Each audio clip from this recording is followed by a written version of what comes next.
Just trying to, stick to what we know. Unfortunately, we didn't have Christian tonight, and Jackie got hurt a little bit in that second half. So we just tried to stay aggressive. Coach wanted us to stay aggressive, and that's been a big word for us.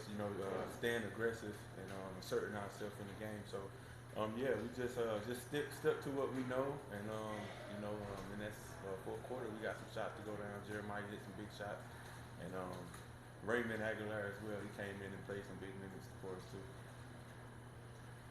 You are considered as the barometer for imports by most imports and even a lot of coaches.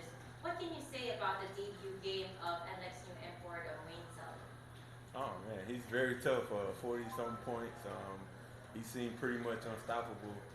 We like to pride ourselves on defense, and he kind of ate us up. So got to give him a lot of praise. It's his first game. In a tough league like the PBA, it's hard to come out and perform, but it's also advantages to that too. It's like me and Coach Tim, it's hard to scout these guys. We haven't seen them play in this league, so just got to give him a lot of credit. He played hard for his team tonight.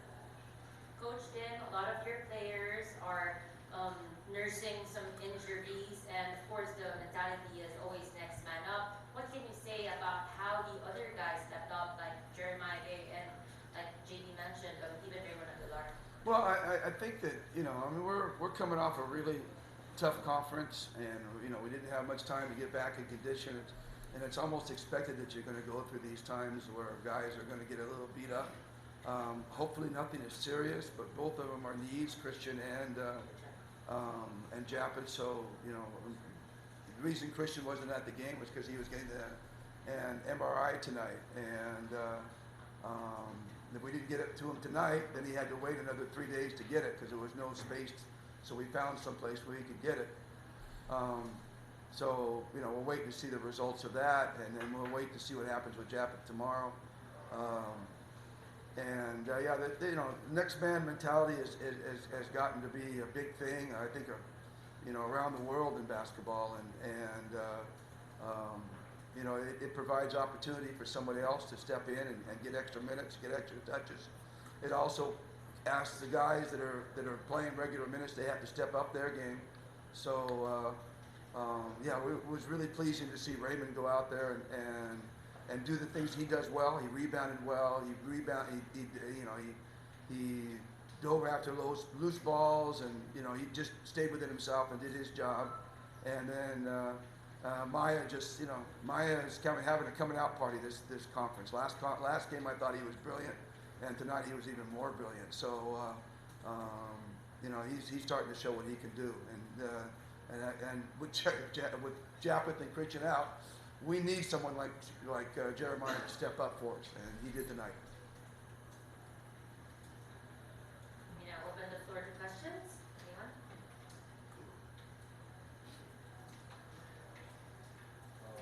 Justin, you can get out of here. That's for me, right? Okay. All right, thank you. Justin sucked tonight, Maya. Going back to Jeremiah, because you mentioned last conference that he was still finding his way with the system. So Yeah, well, he was coming off a long ACL injury. It was almost over a year between times when he was able to play competitive basketball. And usually, even from the time when you would come back from an ACL injury, it takes you another 4 to 6 months to really get comfortable playing with that injury. After that injury, get your game back, get your confidence back. And I think that last conference gave him that opportunity to slowly come back into it, get into it.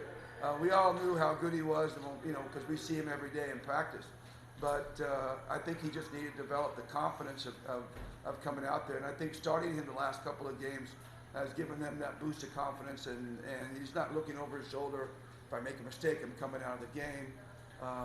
And so it's all kind of coalescing together for him right now. He's hitting his shots, beautiful pull-up. And it reminds me so much, that pull-up reminds me so much of Kenneth Duremdes, the same kind of silky smooth pull-up that he has. And he has the ability to shoot deep from threes, and he can damage you around the rim. And he was actually the guy in the last 2 minutes who went out and guarded the import. So, you know, he's just showing things that he can do. Were you a bit worried that Raymond had to be replaced because I think there's Yeah, that was a little bit concerning. He had a little cut on the back of his hand, and he would wipe it out like that, and he got his blood. And the referees were truly in their right to. I mean, that's the rule. You've got to take them out of the game if they have blood on their jersey. Our guys did a good job of rushing back and forth and getting, you know, the uniform from the first half and bringing it in, letting them put it on. But yeah, he played some crucial minutes, and we really needed him to step up because we just didn't have the size beyond him.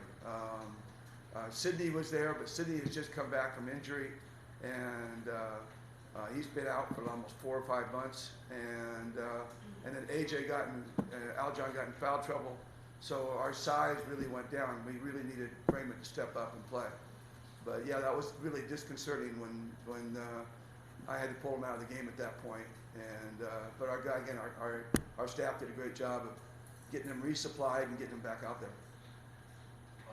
Coach, prior to this game, NLEX was on a 4-game winning streak.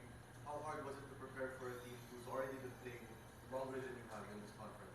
Yeah, I mean that's some of the pitfalls of winning the championship. I mean, champions are always great. You know, you're always super happy, but right after, there's a lot of pitfalls. You know, the condensed schedule that we have. I think we play. You know, we started off playing Sunday, Wednesday, Friday, Sunday. Then we play Friday, Sunday, and then when we come back from Gilas, and most of our star players are on the Gilas team, they finish their game on the 27th, and then 28th, and then the 1st, they're back at it, and again they play Sunday, Wednesday, Friday, Sunday again. So the schedule is really condensed for us, and it's really a tough thing we're going to have to try to overcome. That and the fact that you're playing teams who have a rhythm already. You know, we were off for 2 weeks or 10 days basically, and practice for like 5. So we're struggling still to find our rhythm. But you're right, it's really, especially a team that's been playing as well as they have. And then not knowing the import at all, not being able to game plan for him or scheme him or, you know, see what his strengths and weaknesses are, that's really difficult. But again, you know, it's kind of like, you know, this is what happens when you win championships. This is the next conference. You always wonder why teams don't perform as well as the next conference, because they have a lot of obstacles to overcome. But we don't want any obstacles and no championship, or a championship with obstacles. We'll take the championship with the obstacles, obviously. Also, Coach, 2 games into the season, is there a particular team that you feel would be the biggest threat for Ginebra's run in this conference? Oh, I think there's a lot of them.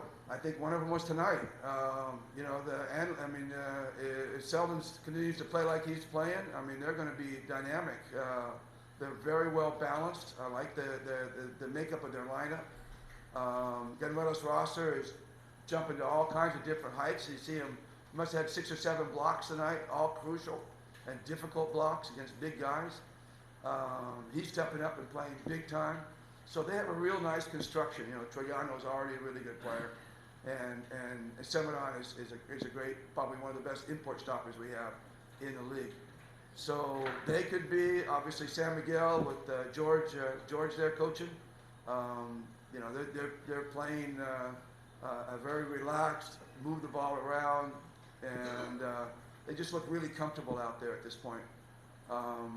And you got Talkentex, and you've got Moralco, our regular Nemeth, who's playing really well. Converge, who was also undefeated until tonight, and Magnolia. You know, they're going to change their import, and they're going to need Ian to get back, Sangalan, to get back in the lineup to be really competitive. But if he gets back in and they settle on a good import, they're capable too. So there's a lot of teams out there. We can't just zone in on one. I mean, we kind of all zoned in on Bay Area Dragons, right? We had all our antennas up on Bay Area Dragons, but now the field is more level, and you just, you know, anybody can get you on any night.